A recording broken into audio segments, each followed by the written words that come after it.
gear. And her she pointed at. She just pointed.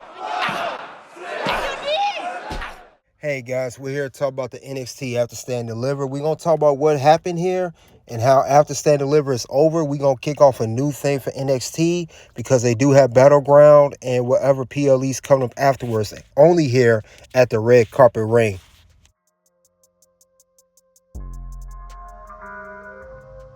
If you come at the king, you best not miss.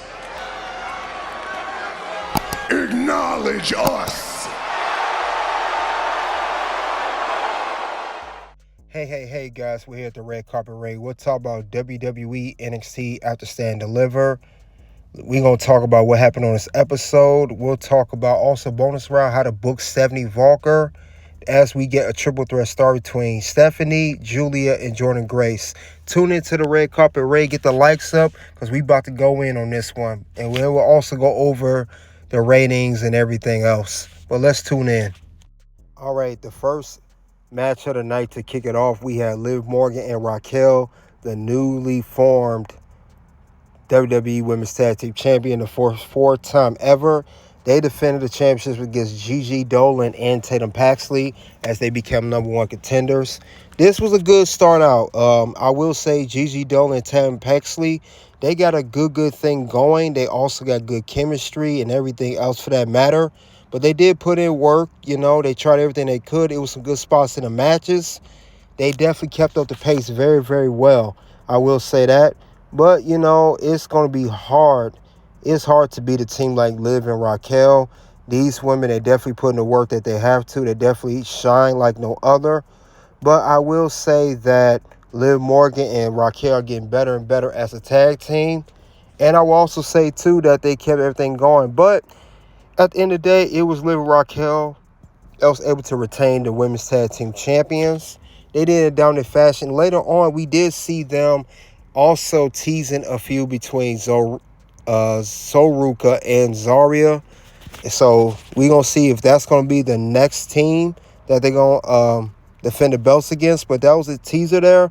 But I will say that, even though Liv and Raquel did very well, Tatum Paxley and Gigi Dolin, I didn't agree with them winning the number one contendership, but because they had just fought for the TNA Tag Team Championships or the Knockouts Tag Team Championships. So, but other than that, though, it was an okay match as a whole. They kept the pace going in the beginning, but let's move on to the next match of the show.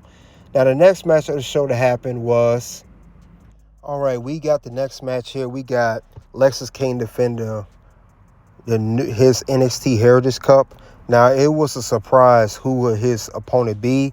Lo and behold, we got the return of Noam Dar, who's no stranger to the NXT Heritage Cup. Now, he came back from an injury, but I would have to say the match between these two was very good. I like the pace and everything. Now, we know prior that Lexis King, right before this match, he challenged Ricky Saints to his North American Championship. It's supposed to be Cup versus title. But we see that Noam Dar, he put in the work, and he hasn't missed a step. Now, he won this match with a back elbow, and he regained the NXT Heritage Cup. I believe this is his second or third time holding the cup. And I know another funny part of the match was when Noam Dar was wiping off Lexis King beard. I thought that was funny because, that's painted. But other than that, very good match. I like how this went down. Very good. Now, let's get to another part of the show. Another part of the show, I would say here, we had Thea Hale versus Fallon Henley. This was very crazy because Fallon Henley originally wanted J.C. Jane to take care of Thea Hale backstage. And J.C. Jane, as you see that Fatal Influence, she told Fallon Henley to take care of it. And now we know that these two had a big thing going like that. But other than that, this was clearly putting over Thea Hale. Thea Hale tapped out Fallon Henley to a submission hold. And the fate of Fatal Influence looks funny because also during the match, JCJ also accidentally kicked Fallon Henley. So we'll see what happens later on. But that was the end of that match. Also go on here, we had a good segment between Oba Femi. He came out today. It was his birthday too, turned 27. he came out and he gave major props to Javon Evans, the young OG. Said he may be the future. He's not right now, but he definitely sees a bright future for him and a future NXT champion. And he also told Trick Williams that he's so tired of him coming out whining. And he came out whining Trick Williams, like, knowing that he does, claiming he's still the man at NXT. And then we got Joe Hendry coming out, and he even told Trick Williams he basically become a whiny bitch. And other than that, I will say there was a good setup because we're going to get a future championship between TNA World Champion Joe Hendry and NXT Champion Oba Femi. So this is a good foreshadowing, see what's going to happen next. So we're definitely going to tune more to that later on. Now we had a match here, 2-on-2, Javon Evans and Miles Bourne versus Arias Griffin and Dion Lennox of Dark State. This was actually a good pairing. Very unlikely pairing, Javon and Miles Bourne. But these two very kept up the pace very well. We saw Charlie Dempsey and Tavion Heist looking on in the at the ramp. But these two worked very well. I liked how these two got it. Javon Evans does what he does. Miles Bourne even looked good in that. But at the end of the day, Dark State, they on a run right now. And Dark State, they got the win. They defeated both Miles Bourne and Javon Evans in the match. But good match. Very good match. Now, later, we got the main event. Roxanne Perez challenges NXT Women's Champion Stephanie Walker to a match. We know that at some point Roxanne was going to get her last opportunity to fight for the Women's NXT Championship. And I will say both these women put out a great match. Now, I will say that Roxanne Perez tried to pop rocks at certain points, but Stephanie Walker reversed it. I will say Stephanie got that moving as she always does. But I will say Stephanie put in very good power advantage and a very good footwork between Stephanie and Roxanne. They definitely worked well together. But at the end of the day, it was Stephanie Walker defeat Roxanne Perez with the SVB, if I said that right. But after the match, we did see both Julia and Jordan Grace looking from both sides, different sides of the arena. And they were both staring at Stephanie Walker and staring at her NXT Women's Championship. We knew they was going to come to that, but that's what I'm going to talk about later in the bonus round there. But other than that, this was a very good match, very good way to close out the show. Roxanne Perez, I don't know what the fate of her is. It seemed like she was main roster bound. She's been bounced between main roster shows like Raw and SmackDown and NXT, so we're going to see what happens. But other than that, that was a good way to close out the show. Now I'm going to get my grading on NXT this past episode. I will say this episode here at the Stand and Deliver, as they form new storylines, as we got a main event of the Stephanie being a workhorse, 4.5 out of 5. Some things, one or two matches I didn't like too much, but the segments were great. I like the segments of Oba Femi and Trick Williams and Joe Hendry, but we're gonna go over it real in a second. I'll go over what I liked and didn't like about the show, because there are some things that some things that kind of bug me a little bit or questionable about, but some things I liked about as well. But we'll get to that right now, what I liked and I did not like about this episode. And we'll first start off what I did not necessarily like about this episode of NXT after Stand and Deliver. Now, one thing I will go over is that it's about two things I really did not like about this particular episode, and it was bothering me, or a concern I should say, but we'll get into that shortly, and then we'll get to the bonus round later. Well, one thing I will say, the first thing I'm going to go over right now of what I did not like about this NXT episode that seemed kind of worrisome, but what's going on next for that matter. Let's get into that now. All right, we saw a segment of Andre Chase. He grabbed the briefcase and he got the Chase U sweater on. Now, I thought this whole Chase U was disbanded with him losing the match to Ridge Holland.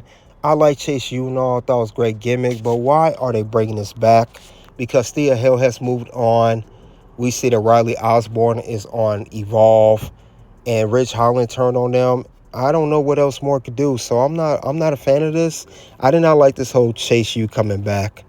Another thing I see here, again, I mentioned this earlier, Roxanne Perez on NXT. What show is she on? Is she on NXT still?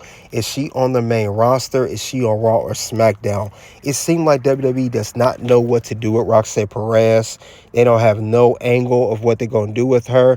I guess they fear if they put her on the main roster, there's going to be no story for her. She'll sit on the sidelines, and they want to keep on NXT. But at the same token, NXT, there's nothing else more to do for her as well. So that I do not know what's going to happen next with her. So I don't know. That's questionable, but it's really, really irritating. Those two things I did not like about this episode of NXT. Well, let's move on to what I did like about this episode of NXT, because there were a couple of things I did like about this episode. A couple of things that I see the direction of and what they're building, because we know NXT is always building. They always want to bring out the best storylines, the best characters, and everything else for that matter. Well, one thing I did say I liked about this episode, again, I mentioned this earlier, I like how they're going to highlight now on the TNA World Champion Joe Hendry and the NXT Champion, which is Oba Femi. Now, Oba Femi, he mentioned that he warned Joe Hendry, do not make the same mistake Moose did, who's the X Division Champion, which they already had a fight at NXT episode of, well, back in the New York scene. We already had Oba versus Moose, which was a great episode. But I want to see Joe versus Oba. It'll be very interesting. Another thing I want to see, I did like Dark State. Dark State could be one of the biggest stables at WWE. Now, we got 4 men. They look good. They've been winning it. They won their match at Stand and Deliver. And they also won this week here in the tag team match. So I can't wait to see what to go do next with Dark State. Some of could be potential challenges for the NXT North American Championship and the NXT Championship. Maybe even NXT Heritage Cup. But I like how they're building the stable right now. They're not rushing it. They're not going too fast. And they're not going too slow either. I think it's at a right pace of how they're booking the stable as a whole. But with that being said, let's move on to the bonus round here. Now, the bonus round, we're going to talk about here how to book Stephanie Walker defend her championship against Jordan Grace and Julia. How can that be broken down into a potential one-on-one matches? But this is where WWE NXT is going with this. I want to see how is the best way to book this whole scenario here, because these are the 3 women of the women's division. Now, we know that when it first started, we had Julia come on the scene first, then Stephanie, then Jordan. Julia was the NXT Women's Champion first. She lost the championship to Stephanie Walker, who is the current NXT Women's Champion. And Jordan Grace has been fighting for the NXT Women's Championship, but she wants to go at it again. So we got to figure out how to book these 3 women together. What's the best situation to book all 3 of these women together? How are they going to do that? First, let's start off by saying, I would say that Jordan Grace has been eyeing the NXT Women's Championship since she got here. Now, we know Jordan was the TNA Knockouts champion last year.